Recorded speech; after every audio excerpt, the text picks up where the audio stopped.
Right now at 4, we have been talking about it all summer. The heat in many parts of the country and the globe has been more extreme, sounding like a broken record. Multiple new reports out today are placing these last few months as some of the toastiest on record. Yeah, today dozens of schools in Philadelphia had to send kids home early due to inadequate air conditioning equipment, just unable to keep thousands of students and staff out of the heat. Similar issues have been happening in nearly a dozen other states from Michigan to Missouri. A lot of the building isn't air conditioned. It was a little like stuffy and uncomfortable. During the whole school day, I was sweating. It's so humid. The cafeteria, it's like this huge cafeteria. There's no air at all.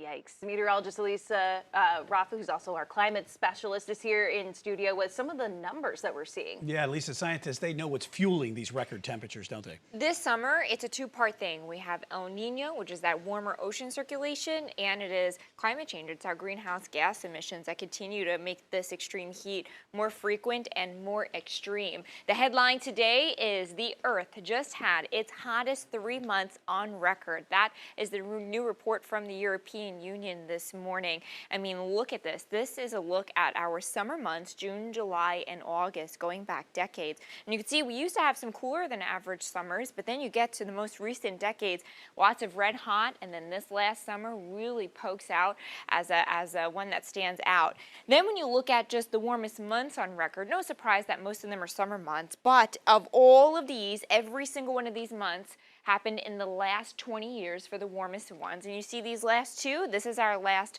July and August right here this year in 2023, sticking out like a sore thumb, not only breaking the record, but breaking the record by a lot. You can see them again just sticking out, and that's for record temperatures globally. This is a look at the ocean temperatures, and you can see the last couple of decades here. The blues are the last, the 70s and 80s, the 90s. The recent ones are the warmer ones, and then this year sticking out again like a sore thumb. The ocean temperatures off the charts. The oceans trap more than 90% of our excess heat from greenhouse gas emissions. So El Nino and the greenhouse gas emissions is what is cranking this heat. Another report from NOAA that dropped this morning found that 2022 had the highest greenhouse gas emissions on record, 50% more than pre-industrial average, the highest in more than 800,000 years.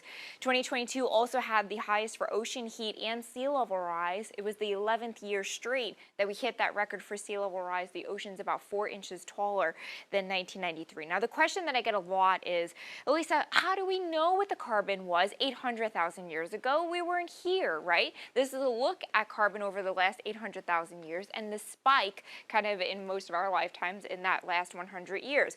Well, there's a thing called paleoclimatology. That's what helps us figure out what the carbon was so long ago. Scientists examine things like ice cores, ocean sediment, shells, corals, tree rings, caves, fossils. All of these things help us know what the environment was like all those years ago, and they all say the same thing. This is the hottest that it's been, and we've had the most carbon in the atmosphere too.